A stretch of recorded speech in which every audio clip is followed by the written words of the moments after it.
We've been explaining for a while, and we know you've been hearing that all this sifting and sorting of life has caused you to create a vortexual version, a vibrational version. And most of our physical friends, even those who have been listening to us for quite a long time, they really don't accept the realness of this vibrational reality until it manifests. And so we talk to try to help you to sense the vibrational version, to feel the vibrational version. In other words, if we could get you to feel secure even before it manifests, it would manifest faster. Most want it to manifest before they feel secure, but that's going about it backwards. So if we can get you to feel secure, if we can get you to feel in love before the person shows up, the person will show up. But humans think they need a person to be in love with. And we want you to know you can be in love with an idea. You can be in love with the idea of a relationship. You can be in love with the memory of a relationship. You can be in love with that aspect of that relationship, and that aspect of that relationship, and that aspect of that relationship, which means holding it active in your vibration. And it has to then be realized by you. So this realization recently, the way we are describing it to you, maybe to help you understand it, but since you sometimes don't accept the vortexual version, then the grid version isn't easy to follow either, but we're going to give it to you anyway. Everything you want is vibrationally gathered, all the cooperative components in your vortex, and it is ready to reveal itself to you. And the reason that we're using the word reveal or realize is because you are going to be the interpreter of it, in the same way that sweet bird was the interpreter of a message from Jerry to Esther. There are interpreters all around that are ready to interpret the message to you. Humans, we're not just talking about birds. We're talking about experiences. We're talking about financial forces. We're talking about ideas that flow to you. There's all kinds of manifestation that occurs once the vibration of your grid, which means your practice day-to-day vibration, is closer to the vibration of your vortex. It just has to be, you see. And you've lived pieces of that. When you finally made the decision that you were going to do something different, that decision was your grid filling in. That was you having asked and asked and asked, getting the vortex going and going and going, and at a moment of little or no resistance, that determination came to you and you knew what you were going to do. Remember how clear you felt? In fact, you're still feeling sort of clear about it because you were wanting to convince us all of that turning point here and now. So turning points, you like the word turning points? Turning points are often the grid filling in with an idea that you are now ready for. It's not that the idea isn't there. It's that you're not ready for the idea. It isn't that you're not ready for the idea because you don't want it, because you do. It's because you're not ready for the idea because you're not a vibrational match to the desire. You're a vibrational match to the absence of the desire. Feel the difference? So you ready yourself for what's in your vortex by feeling better. And you feel better by leaving out the things that don't feel good and focusing on the things that do feel good. So it is this simple. Take the handful of things that feel good and just run them into the ground. You ever had a good joke that you just want to tell to everybody? Pretty soon you're repeating it again to the same people, and they're saying, dude, I heard that. I laughed the first 5 times. It's over for me. But you know how fun it is to get hold of something that feels good, that you can delight yourself and others with. Well, this is the same sort of thing. Get a handful of those things that are delightful to you and just play the loop again and again and again and again and again. Let it be your basis of traction. Let something that delights you be the loop that you play that keeps your grid in this high vibration so that what's in your vortex can show up now and now and now and now and now. And do you know what happiness is? Happiness is being in that place where you're the receiver of the right idea at the right time. Happiness is being in that place where something occurs to you at the most opportune moment. Happiness is being at the top of the stairs. You're getting ready to walk down. You don't know it, but your heel is caught in the hem of your pant leg. And you are about to take a header down the stairs. But the broader part of you knows that and gives you the inspiration to take hold of the railing. So when you go to move your foot and can't, you're stable.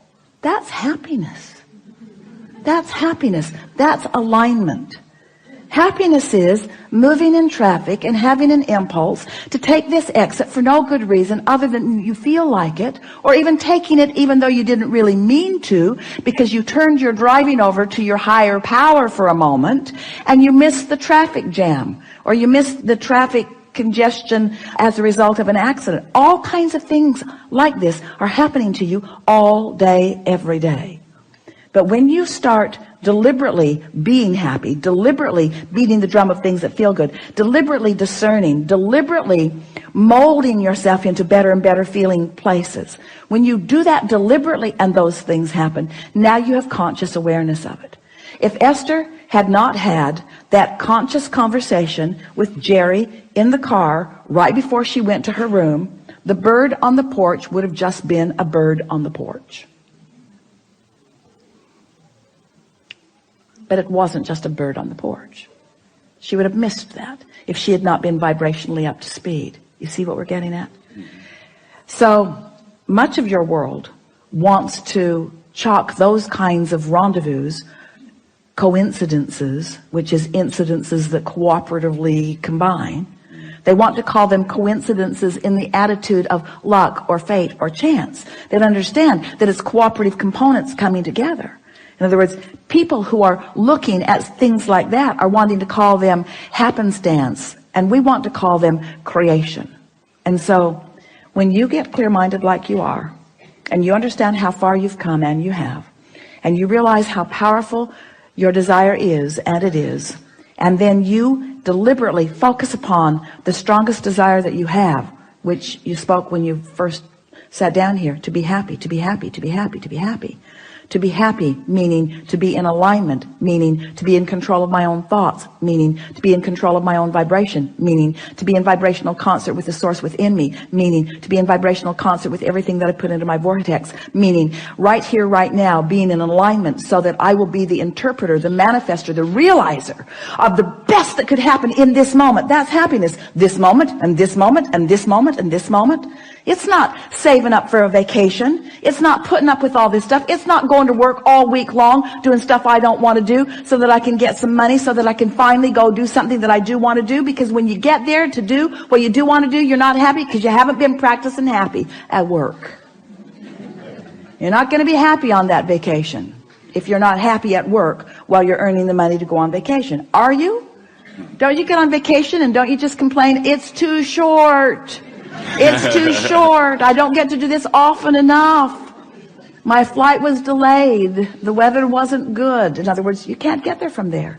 You get to happy from happy. Well, Abraham, that helps a lot.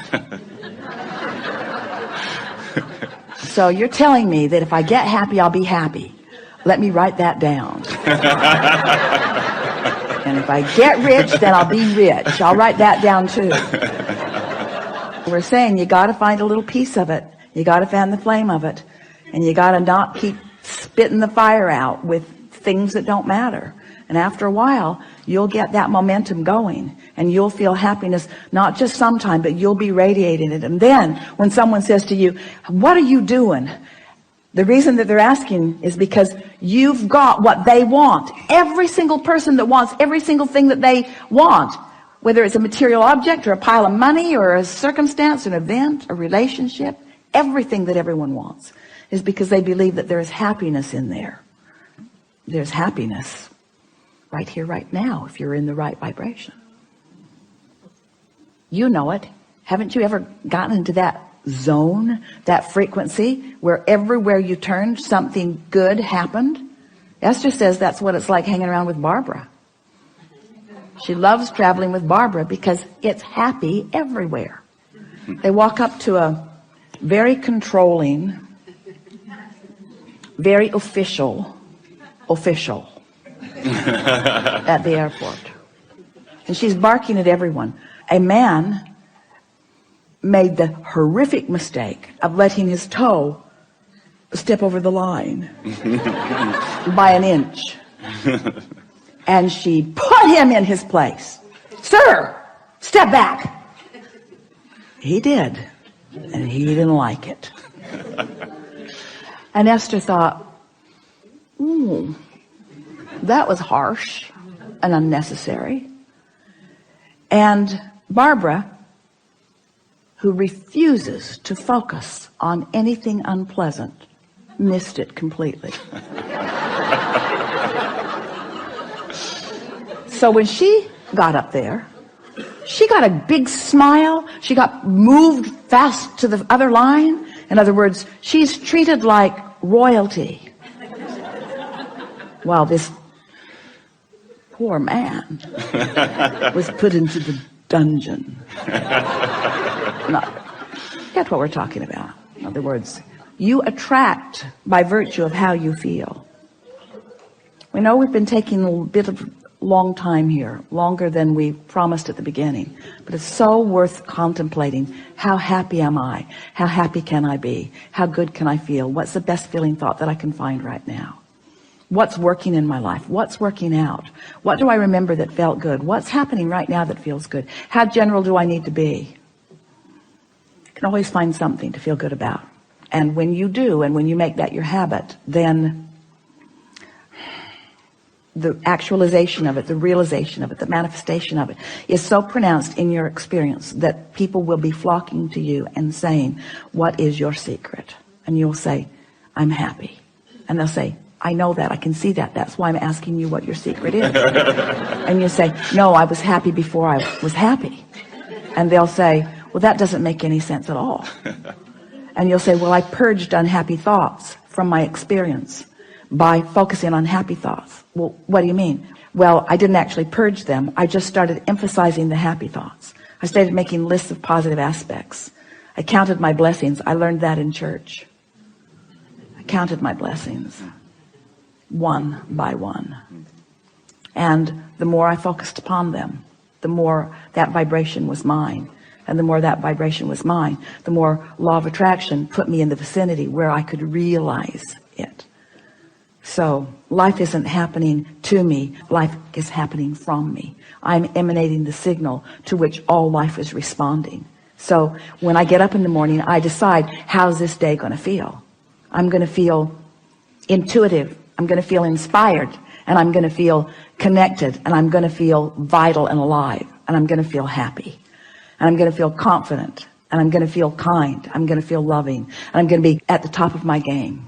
I'm going to feel innovative.